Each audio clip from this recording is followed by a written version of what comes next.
Today we are announcing the arrests and unsealing of an indictment out of the Southern District of New York, charging 11 individuals for allegedly overseeing an extensive, decade-long marriage fraud scheme involving more than 1,000 sham marriages between Chinese nationals and United States citizens, and then the submission of fraudulent applications for green cards.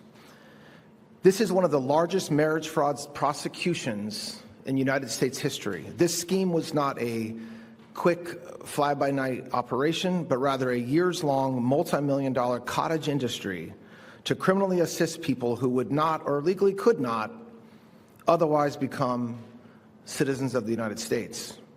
The men and women who facilitated this scheme were all naturalized citizens originally from China and one green card holder.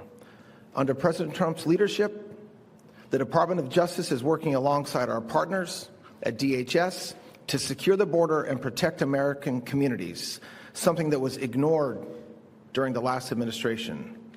Not only are we protecting our physical borders from unlawful crossings, but we are also preventing immigration fraud schemes that are just another way to skirt the immigration laws of the United States. As alleged, some of the charged defendants acted as facilitators who orchestrated the marriage fraud scheme, pairing foreign nationals seeking immigration status with United States citizens willing to participate and engage in a sham marriage.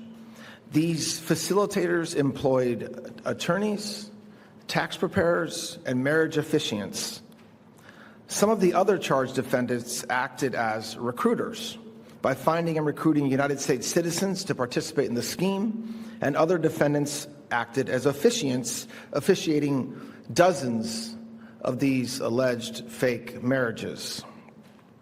Now, the way that this scheme allegedly worked is the facilitators used social media and other forms of advertising to market fraudulent immigration services to foreign nationals, primarily from China, and Chinese nationals would pay these facilitators as much as $100,000 for assistance in obtaining a marriage, which then allowed them to apply for a green card. The facilitators also paid willing U.S. citizens as much as $30,000 to engage in the sham marriage with the foreign national. Now, often after these phony ceremonies, defendants would stage images of families at restaurants to create the appearance of a legitimate wedding, and some of the defendants also facilitated sham marriages overseas in China.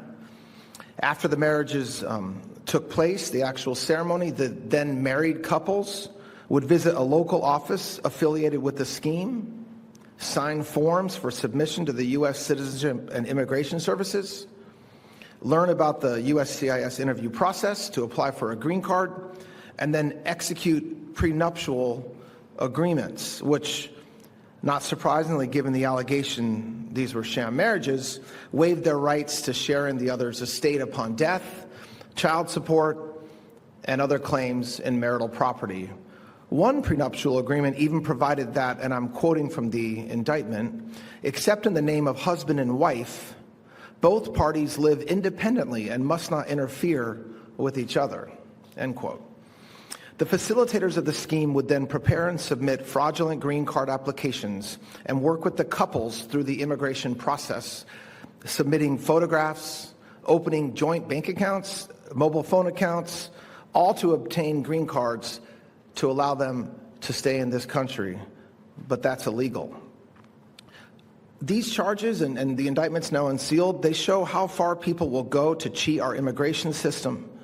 Gaining American citizenship and legal status to reside in this great nation is a sacred privilege, and we will ensure it is always done in accordance with the law protecting our communities and national security.